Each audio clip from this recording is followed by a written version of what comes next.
Курандагы сүрөө жана аяттардын жалпылай мааниси. Куран жалпысынан 30 бөлүккө бөлүнөт. Бул бөлүктөр пара деп аталат. Мындан сырткары ар бир пара дагы 2 бөлүккө бөлүнөт. Бул бөлүктөр хизб деп аталат.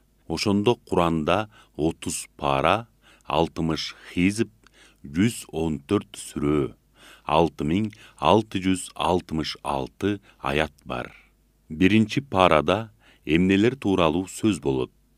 Биринчи пара баарыбызга белгилүү Фатиха сүрөөсү менен башталат. Фатиха ачуучу деген мааниде.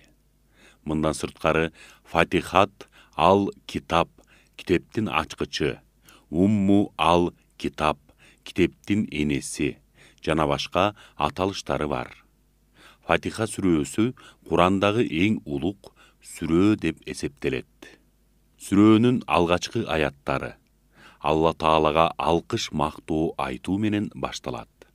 Андан кийин ибадатты бир гана Аллага чын ыклас менен аткаруу зарылдыгы, жардам, муктаждыкты бир гана Алладан сурануу тууралуу сөз болуп, андан кийин туура жолдо жүргөндөр жана туура жолдон адашкандар тууралуу айтылат.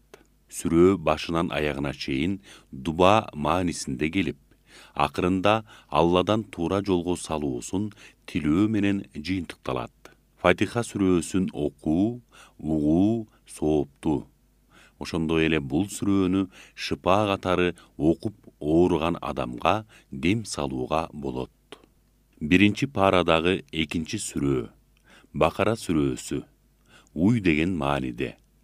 Исраил коомундагыларды Алла Таала уй союуга буйруганда, алар текеберлик кылып, ар түрдүү суроолорду берип, акырында Алла Таала сүрөттөгөндөй уйду таба албай калган окуя айтылгандыктан сүрөө ушинтип аталган.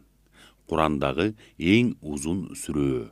Сүрөөдө 1000 чукул өкүмдөр бар экени белгилүү.